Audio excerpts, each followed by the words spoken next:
Hello, friends. This is Dave Hurwitz, executive editor at ClassicsToday.com, here with Schoenberg, Essential Works for Beginners. Oh, isn't that scary? Let me tell you something. Schoenberg is no easier or no more difficult than anybody else once you accept the fact that you're not going to hear certain things that you're used to in music, like, well, for example, tunes or consonant harmony. That's not entirely true. The trouble with Schoenberg as a composer, aside from his fearsome reputation, and let me tell you something. Wait, let me show you something here. Here we go. There's Finster. Hello, Finster. Now, watch this. Schoenberg. See? If Finster is not worried about Schoenberg, you don't need to be worried about Schoenberg. I mean, really, seriously. If a cat can handle it, so can you. And so that's all I have to say about the difficulty of the music, because my experience with atonal music or incredibly dissonant music has been that the generation of people that grew up with really good film scores have no problem with high levels of dissonance. I mean, heck, I watch, vintage television from the 1960s. I was sitting here with my partner, Sean, who you briefly met a few videos ago, as he waved at us from behind there. We were watching Adam 12. Remember Adam 12 or Dragnet? Those TV shows were really kind of revolutionary because they had proprietarily written scores. And those scores were usually very, they were police shows. They were hard-hitting and full of angst and violence, at least 1960s style violence. It was all squeaky clean violence, but it was violence. Their hair never got mussed, but they still got shot. And the music would be incredibly harsh and dissonant. I mean, at least as dissonant and gnarly as anything Schoenberg or his crew wrote, and nobody thought anything of it. They didn't, partly because the visual image accompanied the music, I understand. And you weren't being forced to sit through just the music all by itself. But the principle is basically the same. So anybody who's watched disaster movies or those kinds of, films that involve tense situations and people shooting and screaming and carrying on and apocalyptic things and horror movies, you have no problem with this music. Just know what it is. And Schoenberg knew what it was. He really did. He did try later on to convince us, and you'll decide how successful it was, that his method, his 12-tone atonal method, could be used to write music that had a certain jollity about it. But most of the time, what he did was pretty scarifying. But the other problem with listening to Schoenberg, and this is unique to Schoenberg, it has nothing to do with the musical style per se, is that he never repeated himself. His music shows a constant range of explorational growth or evolution. I don't want to characterize it as good or bad, difference, change from one work to another.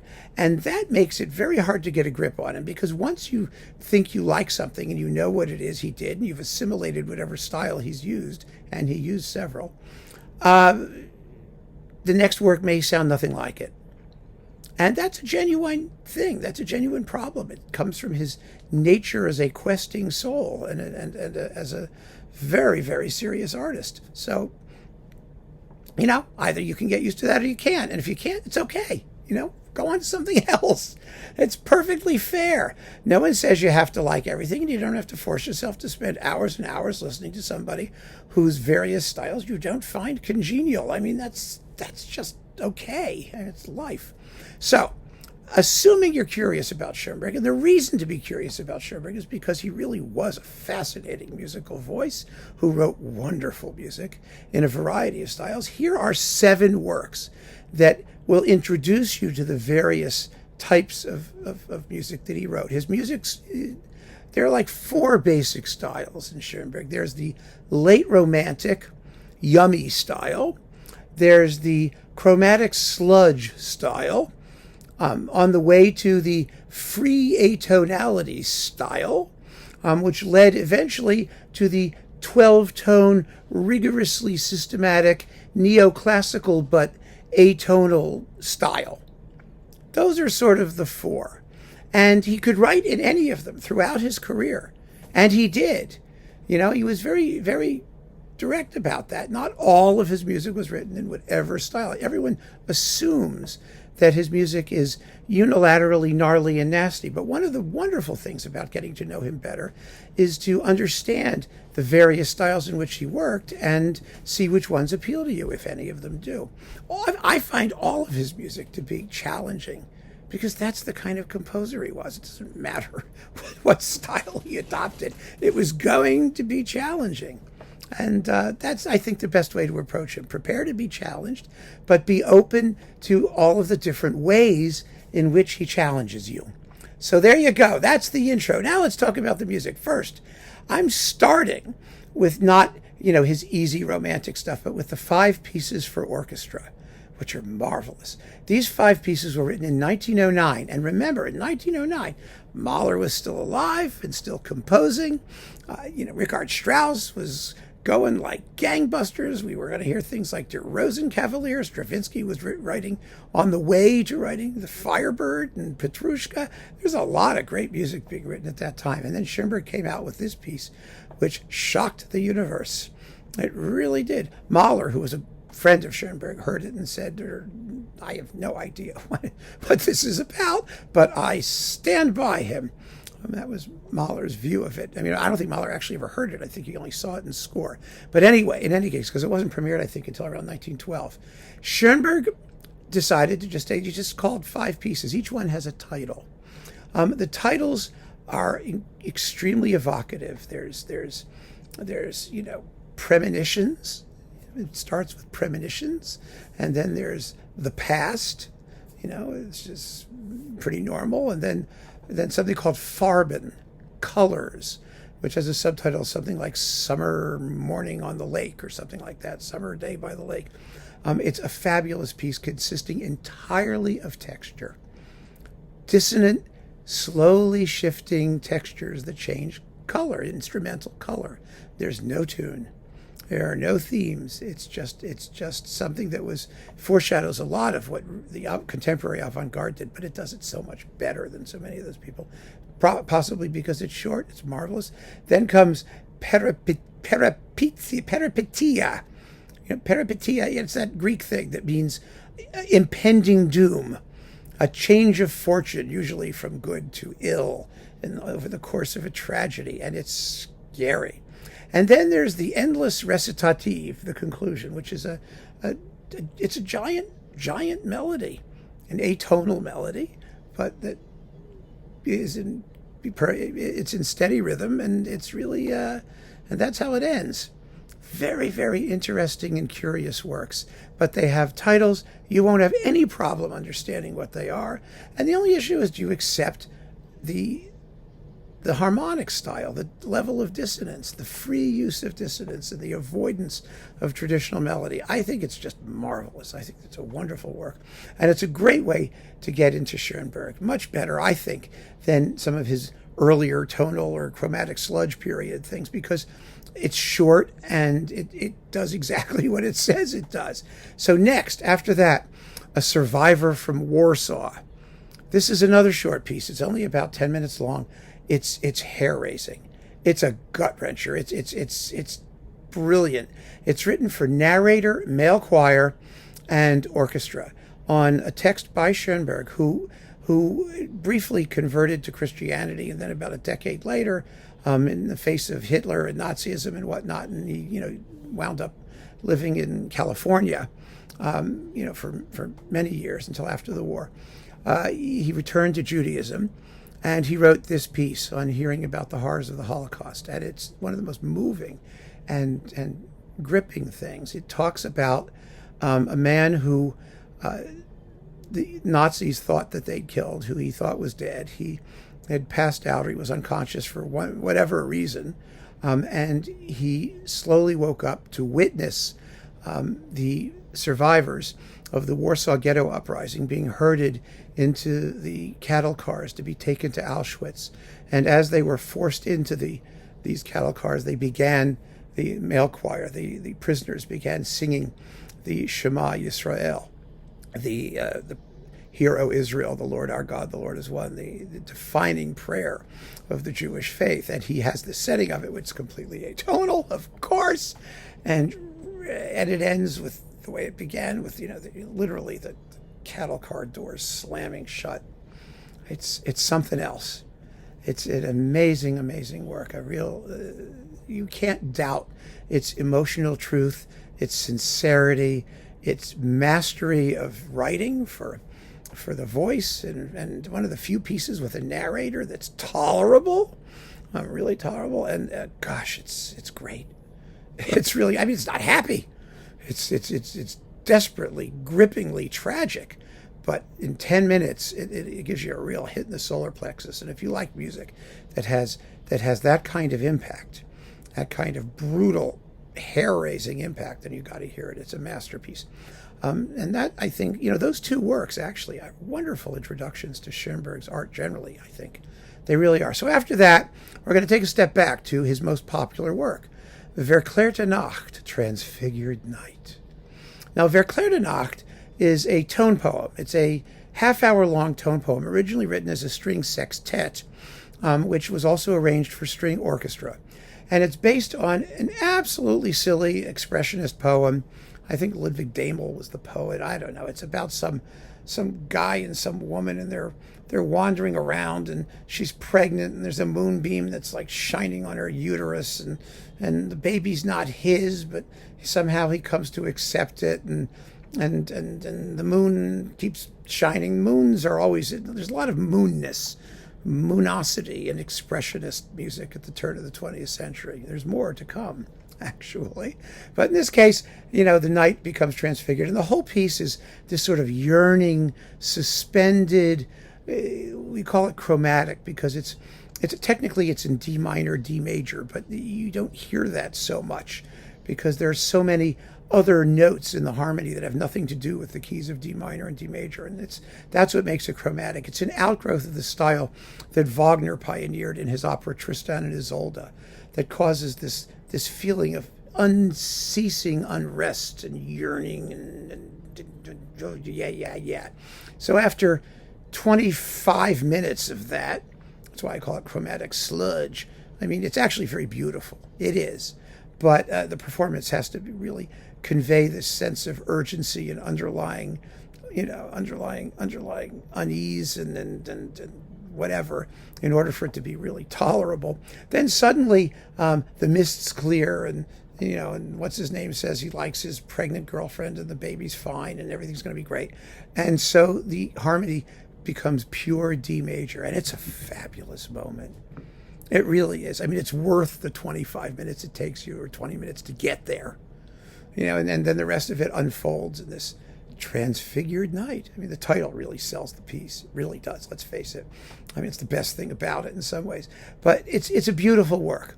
And lots of people like it. It's the one everybody turns to when they say, oh, yeah, Schoenberg, Transfigured Night. That's okay. It's really good. I like A Survivor from Warsaw, the 5 pieces for orchestra, better. And so I strongly urge that you hear Transfigured Night, and if you love it, that's great.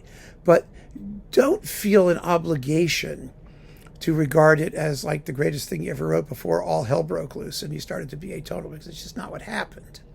He wrote many, many masterpieces after that, and some which I think could be regarded as greater works, and I just want you to be aware of that. So there you go. Now, after Verklärte Nacht, Pierrot Lunaire. Pierrot Lunaire is just one of the great masterpieces of the 20th century. And if you care about great masterpieces of the 20th century, you're going to have to listen to Pierrot Lunaire. It's a setting of poems for voice and like a sextet. It's got like a violin and a clarinet and a piano and a cello and a couple of the piccolo or flute and some other stuff. And the poems are expressionist nonsense, wonderful expression, creepy, spooky, weird black moths covered the moon, that kind of thing. Horror movie music, but there are waltzes and cabaret music and all this stuff, but it's all done in this strange, distorted, hallucinatory, atonal, free atonality is what Schoenberg's working with here in the 5 pieces for orchestra. Survivor from Warsaw is 12 tone.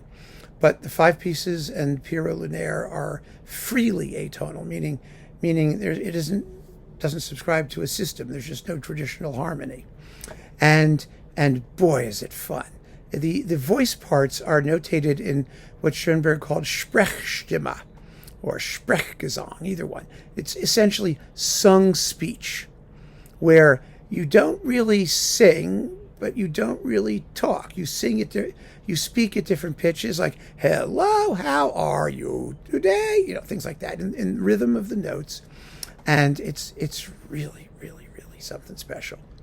Again, it's not something you probably want to listen to every day, but if you sit down with the text and just listen to each number, they're quite short. There's 21 of them, and they're like 2-3 minutes each for the most part. I mean, it's not hard to get through. Less than 3 minutes, 2 minutes.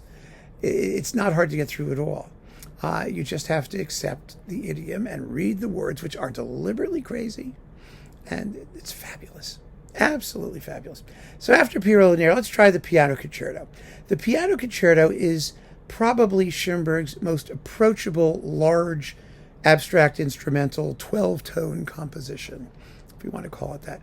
It also had a bit of a program. The program was very simple. It was things were going fine. Stuff started going south. Eventually, it all worked out. I mean, that was the program, essentially, of Schoenberg's Piano Concerto that he actually supplied very laconically. It's a beautiful work. It really is. It's not difficult to understand how the music's going. It's expressive. It's richly written. It's atrociously difficult to play. It's only about 20 minutes long, 20 minutes and a bit. And if you are curious about whether or not he could write sort of approachable 12-tone atonal music, then the Piano Concerto is about as close as he gets. And although I think A Survivor from Warsaw is very approachable, it's just that once you've approached it, you want to run away screaming. But the Piano Concerto doesn't do that. The Piano Concerto is almost mellow, which is quite something for Schoenberg, and it's definitely worth getting to know and listening to. After that, let's see, 1, 2, 3, 4, 5, 6, number 6, the Serenade, Opus 24. This is a wonderful piece. Now, he wrote this, it's one of his very earliest pieces in the 12-tone style. And he originally envisaged the 12-tone style to be something that would reinvigorate classical forms. It was a neoclassical style. And he tried to show that you could use this 12-tone style and write conventionally shaped things, minuets in ABA form and sonata movements and all the things that, people had song forms, slow movements, all the things that the German classical repertoire had existed on up to that point, a scherzo and rondos, things like that. All the forms we talk about. So this is a multi-movement piece for clarinet, bass clarinet, mandolin, guitar, violin, viola, cello, and a bass soloist who sings a poem in one of the movements. It's got everything. And a very strange assortment of instruments, which means a really rich range of color, some intriguing sounds all the way through. And I find it to be a charming work. I really do. It's fun to listen to. And, each movement is identified rather clearly by what it is. So if you know what a minuet, for example, is, or you know what some of these forms are, then you can hear these atonal versions. It's not always easy to hear them. I mean, the form part, because one of the principles of 12-note writing was that you take your basic row and you can play it upside down or you can play it backwards, and since it's not a tune anyway, it's just squeak bloop, then hearing it going bloop squeak may or may not stimulate you to remember that you've heard a version of it before.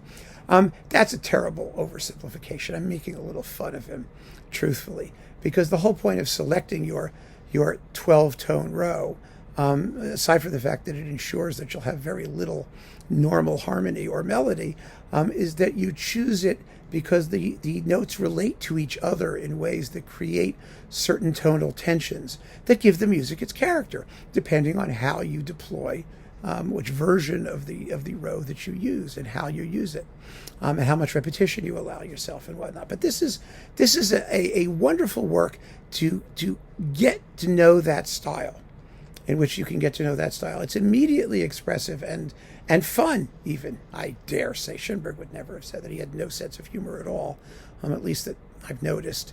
But it is an entertaining work, an enjoyable work. And last but not least, Gurre-Lieder. Now, many people would say, why are you waiting until the end to say Gurre-Lieder? Well, you don't have to do any of these in the order I'm suggesting them. I do have a preferred order, but you don't have to. It doesn't have to be my order. You can do it any way you want. Gurre-Lieder is a big, yummy, romantic behemoth. It is the one of the two or three ultimate examples of late romantic gigantism in music. It's written for an enormous orchestra. I mean, huge, crazy, huge orchestra with 8 flutes and 4 flutes and 4 piccolos and zillions of horns and brass and 3 choirs and a bunch of soloists, and it's just nuts. Absolutely nuts. A fabulously big percussion section that uses rattling chains and things in it, and it's extraordinary. 4 harps, I think, maybe dozens more, who knows. Anyway, the bottom line is it's almost 2 hours long, an hour and 45 minutes, usually 2 hours, something in there. It's a series of songs and choruses that tell a story. The legend of the Danish castle Gurre. And what happens is that King Voldemar is having an affair with Tova, who's like a dove. Tova means dove in German, right? Doesn't it? Anyway, they're having an affair. So the whole first part of Gurrelieder is a series of love songs. It begins with dusk, with twilight, and it is yummy. It's gorgeous, and ya da da da. It's like sunset music, really, really lovely. And they sing a bunch of love songs to each other, and that's part one. You need really good singers to do this, otherwise it's a snooze fest. But it's beautiful, beautiful music. So that's part one, and it lasts, God knows, an hour, who knows. Part two is really short. It's about 6 or 7 minutes long, and it's called,